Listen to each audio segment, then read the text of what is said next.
आत्ताच आलेल्या महत्त्वाच्या अपडेटनुसार नीट परीक्षा रद्द झालेली आहे. तर महत्त्वाची सूचना अशी आहे की नॅशनल टेस्टिंग एजन्सीने म्हणजेच NTA 3 मे 2026 रोजी झालेली परीक्षा रद्द करण्याचा निर्णय घेतला आहे. याबद्दलचे महत्त्वाचे मुद्दे असे आहेत की 3 मेची परीक्षा रद्द करण्यात आली असून नवीन तारीख लवकरच जाहीर केली जाईल. तपासादरम्यान मिळालेल्या माहितीनुसार परीक्षेच्या पारदर्शकतेसाठी हा निर्णय घेण्यात आलेला आहे. केंद्र सरकारने या प्रकरणाची सखोल चौकशी करण्यासाठी हे प्रकरण CBIकडे सोपवले आहे. तसेच विद्यार्थ्यांना नवीन नोंदणी करण्याची गरज नाही. जुनी नोंदणी आणि परीक्षा केंद्रच ग्राह्य धरले जातील. कोणतेही अतिरिक्त शुल्क आकारले जाणार नाही. याउलट आधी भरलेली फी विद्यार्थ्यांना परत केली जाईल.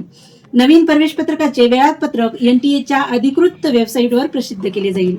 अफवांवर विश्वास ठेवू नका आणि केवळ अधिकृत वेबसाईटवरलीच माहिती तपासा. आणि अधिकृत वेबसाईट हवी असेल तर कमेंटमध्ये नीट हा मेसेज करायला विसरू नका आणि व्हिडिओला लाईक करा, शेअर करा आणि ID ला फॉलो करायला विसरू नका. धन्यवाद.